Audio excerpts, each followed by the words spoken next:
can we talk about there was a breakup kind of thing? Yeah. Okay, and I assume that's how Dallin kind of came in, right? Well, he kind of weaseled himself in, but yeah, he came in. So, I mean, I've read about this, obviously, but, like, what do you guys have to say about it? Is it really, was it the music? Was it the direction of the band? What was really the sticking point? It was pretty much the music. We were just so frustrated that we, just split right down the middle, that we wanted to do different things. And that sucked, because we took the music so just personally that it ended up becoming like a personal thing for a few months. You didn't sleep with his girlfriend? Unfortunately, no. It wasn't that awesome, but we need a way better story. I know. Way so what music? But fuck those guys, because what are they doing? Yeah, you guys ended up with the names. Yeah. So who are they? They're both still doing music. They did a band. They did a record together under the name The Young Veins. Okay. And then everybody Google that. Yeah, go for it. And I think they're both still doing music. Yeah. Just here and there. You friends? You guys friendly, or is there some rivalry?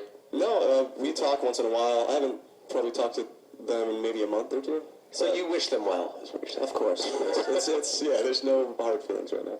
Probably over the course of time, everybody jumps bands and stuff. I watched Behind the Music? Yeah, I watched some Behind the Music. Yeah. No, what's that Tom Hanks movie? That Thing You Do. Oh, That Thing You Do. I just watched that. Yeah.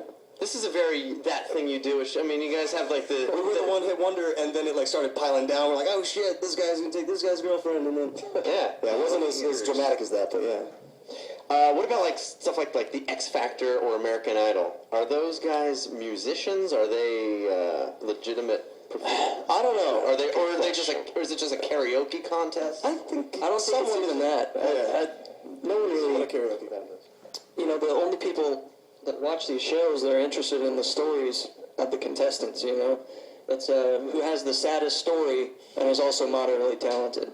And, every once in a while, some people will be on the show that can really sing, but that doesn't really matter within the context of the show, because they're not selling music, they're selling a TV show, stories and characters. But then they end up selling, like, Kelly Clarkson and all those other people. I mean, that's sort of like the line is like, you've got the bands that write their own material, and then you've got, you sort of have your own little opinion about the artists who don't necessarily write their own songs and just sing. Right. Just having a voice really enough. I mean, it is enough these days, but personally, I think it's terrible. I think it's a bastardization of music, really. Like, a lot of people have a really nice voice, That's the thing. You know what? Before my balls dropped, I had an awesome voice. You guys would have had me in the... You're still bitter about your French horn career. That's true. There's like this one fat fuck on one of the shows right now with a voice or whatever, like the guy with the beard, looks like me a little bit. He's got a great voice, but I don't know if he writes music or what. But that's a thing that kind of bothers me, because I'm just more interested in somebody that would write their own music and can also perform it. I don't want to go too far afield here, but do you know, like, there's a bunch of restaurants in LA that are opened by the people who win, like, Top Chef. Really? And those restaurants are like respected fucking restaurants. I was thinking about that as opposed to like the American Idols of it all. Like, I mean, they're like at the top of the call. Well, those restaurants are. I mean, the partners are Bobby Flay and like respected. Right, but you didn't know about the head chef until he won this competition. But I digress because I'm hungry. I digest. You're always hungry. What about like stalkers? You have to. I'm looking at the chat room right now. They're going crazy for you in Brazil for some reason. Brazil, South America is amazing. It's insane. Do people just show up at your hotel? Do people show up at your? Do they know where you live? I think so. Well, actually, I know they do, because I've gotten some fan mail. And I always try to respond, if it's not too creepy. If it's not like a hair doll. What's creepy? Like what? Hair doll. I mean, you've gotten a hair doll? I always tell this story because it was like seriously the most scarring thing. We were on our first tour, and we had a fan give us cookies that she had made. And you don't know what's in that. Exactly. And that was our mistake. That's what makes it exciting. So I had maybe 5 or 6 cookies, and our friend at the time who was doing merch and torment, he goes, Dan, was eating them with me. He probably had 10. And we just kept pulling hairs out of my mouth. Not realizing that every single cookie had a hair in it. And it just really fucked us up. So we can only eat stuff that kids have bought prepackaged. And it's smart. But they still could have like injected, I don't know. Or just don't eat. anything. Just that don't put people your do. pubes in That's the general- anything that you send to Panic at the Disco. So now I just throw pubes on the crowd. Yeah, there you go. You spit them at them. Yeah. I put them in my mouth. Wait. You guys have a lot of people with showing tattoos of your lyrics and all that stuff too. Yeah, that's happened a lot more recently in the past few years, actually. Fans are getting older, 18 now, and they're like, oh, I got my first tattoo. Actually, it's really flattering. I feel like it's bad. Yeah, I was gonna say. I was like, you're gonna regret that. Your first kid comes out, you're gonna be so Dude, pissed. you're gonna be 40 and it's gonna say closing the goddamn door on your arm. It's like, what? What were you thinking? I appreciate it, but goddamn. But at least the lower back tattoo isn't a thing anymore. So maybe they're not getting I've the never seen exclamation point right above their asshole. the Panic tramp stamp. But, What about your face? Have anyone ever tattooed your face on that? no, that would be a first. Are you listening, people? Tramp stamp of the face. That's what he wants. Less pubes, more face tats. Or how about a tattoo of Brendan's face on the face? Yeah, you can't be Brendan. Yeah, I like that. Scary, because somebody's going to do that. Let's not encourage people. Can you tell us do you guys use pseudonyms when you go to hotels? Yeah. Can you tell us a former pseudonym? Sure. I used Master Splinter from Teenage Mutant Ninja Turtles. There's been a couple. Nigel Tufnell, some of the Spinal Tap like names, things like that. I'm gonna say mine because I want a new one. Okay. Tyrell Jackson. Yeah. That's your current one? Dallin likes doing black guy names. So when they call up, they're like, Darnell. Mr. Johnson. Yeah. And then that's the phone. Yeah. Can I get that burger? You know what I mean? That's what they do at Starbucks when they ask, for your name. It's just it's Tyrone. It's just Tyrone, that's a good one. Yeah. We usually try to pick just comedians or whatever. The Tyrell, we're going to have to put a big deposit on your card. It's not because you're African American.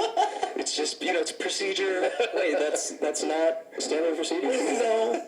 No, it's $500 this time of year. Oh, okay. somebody was talking about, and I couldn't remember, but I think it's a better idea to do somebody that's way more famous than you. Do like Tom Hanks, or like, so that when they call, Like, is this Mr. Elton John? Mr. Cruz, your burger, Mr. Cage? Nicholas Cage? That's good. Let's hear another ditty. We could, we have a couple Okay. covers lined up, but we could also do one of ours. Yeah, I'd like to hear something that you guys made famous. Okay. Well, I don't know if it's famous, but we did write this one. it is a song. This is a song by Panic at the Disco. Okay. Shall we? Yeah, the song is called Ready to Go.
applause and like 5 guys.